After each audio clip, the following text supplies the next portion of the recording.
Oke, baik, selamat berjumpa kembali di kelas sosiologi hari ini dan kembali lagi di bab pertama, sosiologi kelas 10 untuk SMA, bab satu sosiologi untuk mengkaji gejala sosial masyarakat. Dan hari ini saya akan lanjutkan lagi penjelasan setelah sebelumnya, pada pertemuan sebelumnya. Saya sudah menjelaskan tentang pengertian atau definisi dari ilmu sosiologi dan pendapat para ahli tentang apa itu ilmu sosiologi. Dan selanjutnya hari ini saya akan membagi pengetahuan tentang ciri-ciri ilmu sosiologi dan sejarah perkembangan ilmu sosiologi.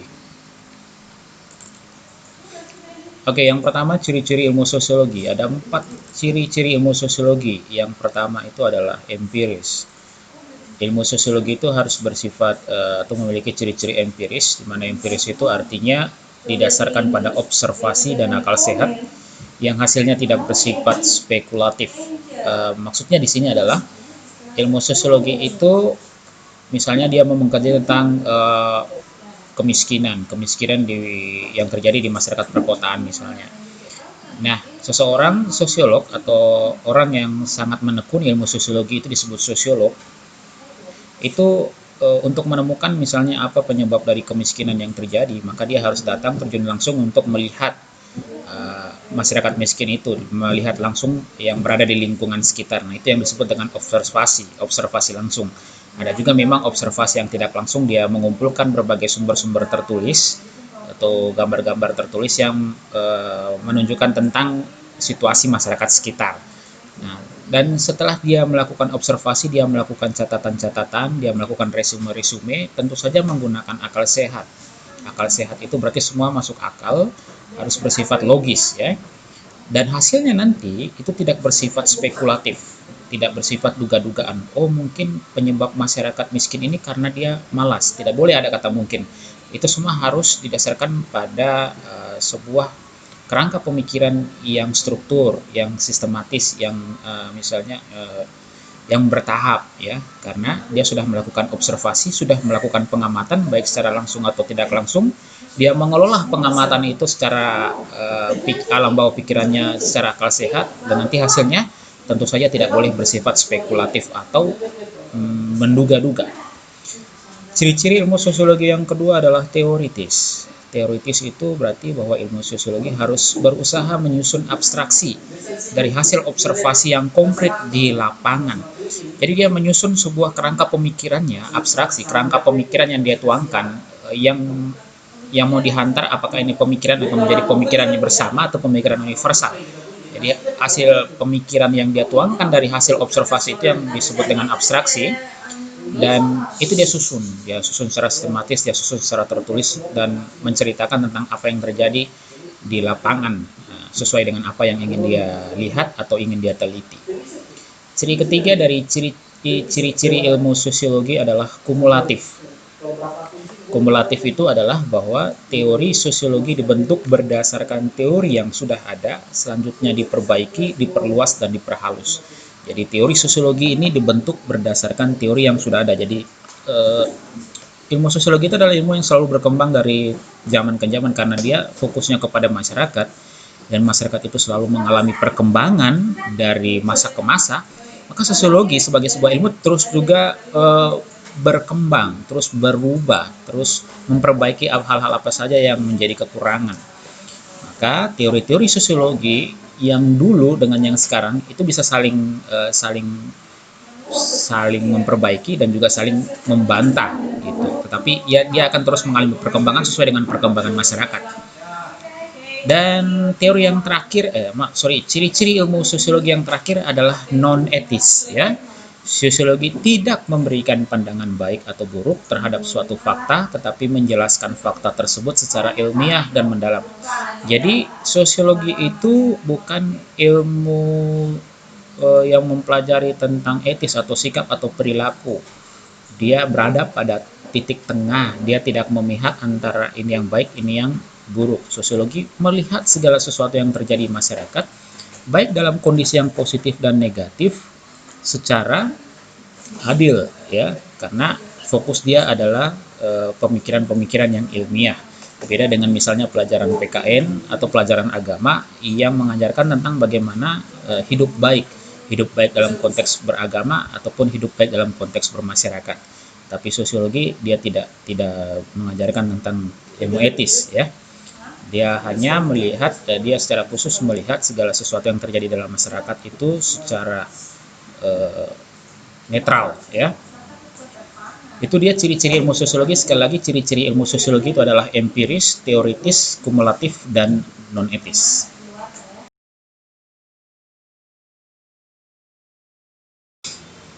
Ya, selanjutnya kita akan membahas tentang sejarah perkembangan ilmu sosiologi. Jadi, sama seperti lahirnya ilmu-ilmu pelajaran yang lain, bahwa ia lahir dari sebuah keresahan yang terjadi dalam masyarakat, ia lahir dari perkembangan masyarakat, ia lahir daripada kebutuhan masyarakat untuk memahami sesuatu.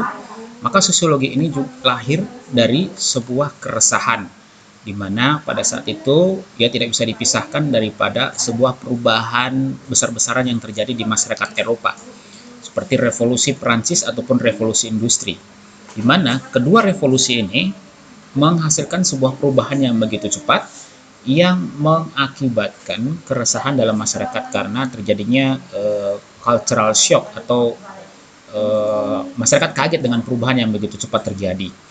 Revolusi Prancis ini sendiri, kalau kita mau bercerita tentang bagaimana sistem pemerintahan perpolitikan Prancis yang sebelumnya adalah aristokrat. Aristokrat itu adalah sistem pemerintahan di mana yang memegang kekuasaan itu adalah orang-orang kaya atau bangsawan. Maka berubah menjadi sebuah sistem pemerintahan yang liberal, yang reformasi, ya istilahnya. Dimana kalau kita pernah dengar ada nanti sistem politikan di Prancis, yaitu disebut dengan egalite, fraternite, dan liberté, ya.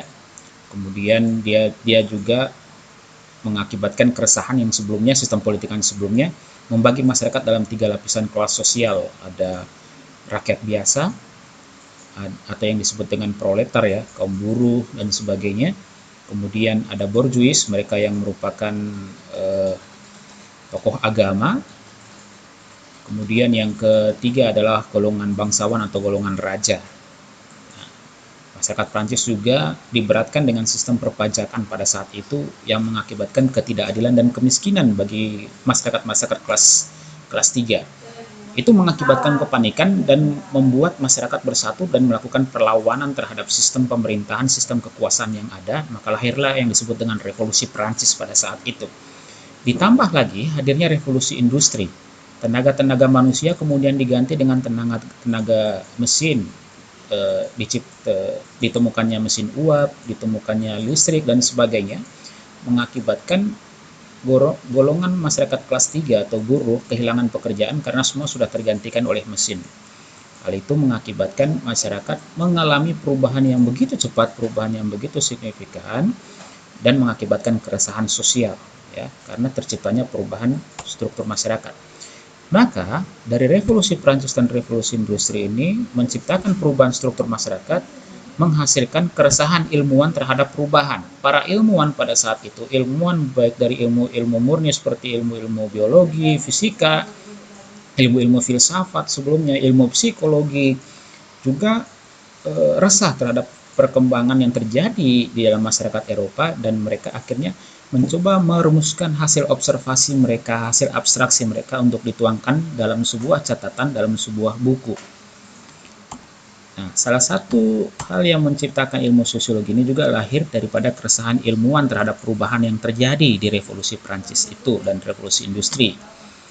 Ya, jadi ilmu sosiologi itu dalam kesimpulannya lahir dari perubahan masyarakat di Eropa Barat akibat revolusi industri di Inggris dan revolusi Prancis yang berlangsung pada akhir abad ke-18 dan awal abad ke-19. Nanti teman-teman bisa mencari literatur atau sumber bacaan tentang sejarah revolusi Prancis atau revolusi industri supaya kita bisa menghubungkan gambaran apa sih yang sebenarnya terjadi, dan sehingga menciptakan terciptanya ilmu-ilmu seperti ilmu sosiologi.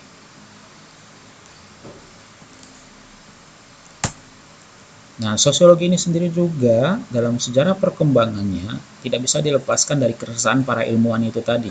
Dan ada tiga ilmuwan yang ingin saya bagi dalam pertemuan kali ini. Yang pertama adalah Auguste Comte, kedua Herbert Spencer, dan Emile Durkheim. Nah, Auguste Comte ini adalah orang Prancis. Dia lahir sebagai seorang ilmuwan yang juga resah terhadap perubahan yang terjadi dalam masyarakat Prancis pada saat itu akibat revolusi Prancis. Maka Auguste Comte ini memiliki buku yaitu adalah The Course of Positive Philosophy di tahun 1838. Kemudian tokoh yang kedua adalah Herbert Spencer dengan bukunya Principle of Sociology di tahun 1883. Dan Emile Durkheim dalam bukunya Rules of Sociological Method di tahun 1895. Ada banyak tokoh-tokoh sosiologi klasik sebenarnya, sosiologi yang lahir daripada keresahan-keresahan perubahan-perubahan yang terjadi dalam masyarakat.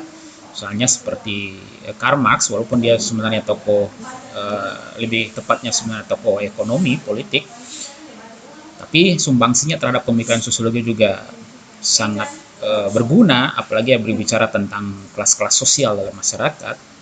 Kemudian juga ada Max Weber tentang tindakan-tindakan sosial. Tapi hari ini saya akan bagi cukup tiga ini dulu yang berhubungan dengan materi sosiologi dalam konteks perkembangannya.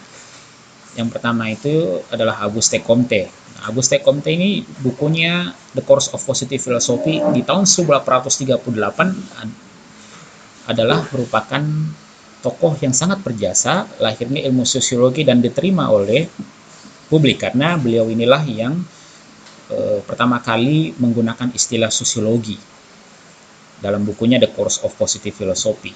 Maka dengan demikian ia disebut sebagai bapak sosiologi.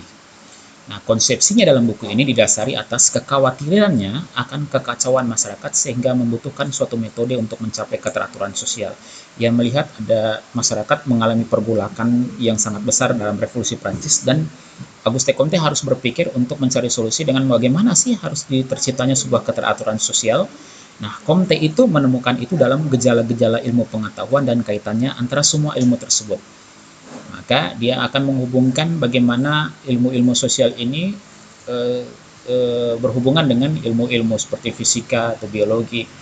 Maka tidak heran sosiologi ini sebelumnya disebut sebagai fisika sosial ya, karena dia mau memperpadukan antara ilmu-ilmu sains dengan apa yang terjadi dalam masyarakat. Maka disebut dulu ilmu fisika sosial.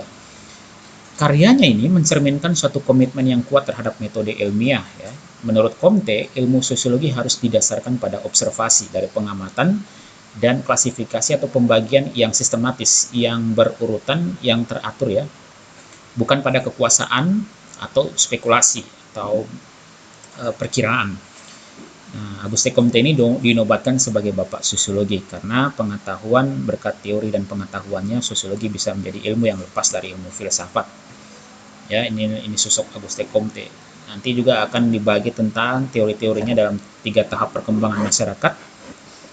Dia menjelaskan tentang masyarakat itu memiliki 3 tahap perkembangan, yaitu tahap teologis, di mana masyarakat sangat meyakini adanya sebuah kekuatan sakral dari benda-benda tertentu. Misalnya dia penyembah batu besar, penyembah pohon beringin. Belum menemukan definisi yang tepat untuk menjelaskan fenomena-fenomena alam. Misalnya katanya hujan itu adalah air matanya dewa dan sebagainya. Itu tahap-tahap teologis. Nah, masuknya agama dalam konteks masyarakat dia sebut sebagai tahap metafisik.